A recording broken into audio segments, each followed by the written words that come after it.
I was reborn at the exact moment I picked up the wrong glass, the one meant for my boss. This time, I didn't take the wrong glass. I watched him drink it down, then dial the woman he truly loved, Celeste. In my past life, I was Dominic's secretary, and I fell in love with him. When the drug hit my system, I didn't care that he needed to get to Celeste. I grabbed his belt and made him stay. Not long after, I found out I was pregnant. Dominic was forced to marry me. But on the day I went into labor with complications, he got the news Celeste had thrown herself off a building, destroyed by grief. He stormed into the delivery room and sent the doctors away. Then he watched me die. The last thing I heard was his voice. If you hadn't gotten pregnant, I never would have been forced to marry you. When I opened my eyes again, I found myself back on the day I was poisoned. Iris, call Celeste right now. Hearing that familiar command again, I jolted awake. I'd been reborn. Without hesitation, I grabbed my phone and dialed Celeste's number. Dominic's face was flushed, his eyes burning with desire. The drug was kicking in. This time, I watched coldly as he downed the entire glass. As the drug began to take hold, and he looked at me with struggling, hazy eyes, I quickly finished dialing Celeste. Dominic, just hang on. Celeste will be here in 10 minutes. The moment I closed the door behind me, I thought I heard him call my name, but I pretended not to hear. I shut the door firmly and waited at the end of the hallway. 10 minutes later, Celeste arrived in a rush. She looked at me with a complicated expression. When she saw that my clothes were intact and I was perfectly composed, relief washed over her face. Before pushing open the door, she glanced at me. You can leave now. I don't need you here. I turned and took the elevator down, called a car, and went back to my apartment. The next morning, Celeste appeared in the executive office. Dominic lifted his coffee, took a sip, then casually announced to the core management team, "From now on, Celeste is my fiancée. She's also an important future partner for the company. You will all treat her with respect." Then he looked directly at me, pointing with his pen. "Especially you, Iris." I nodded blankly. Celeste smirked, flashing me a triumphant smile. I pretended not to notice. I gathered the meeting notes and started to leave the office. But just as I stood up, I heard Celeste's voice, soft and wounded. "Dominic,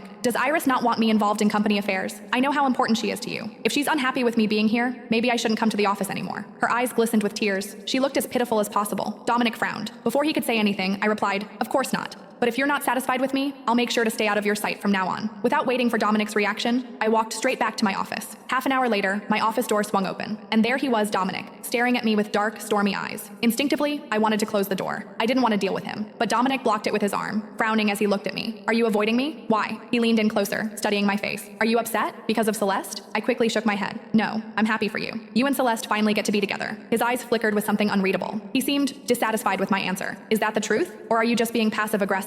Then he scoffed. "Iris, don't tell me you still haven't gotten over me. 3 years ago at the company party, you kissed me when you were drunk. You think I didn't notice? The smartest thing you ever did was never confess. Because if you had, I would have laughed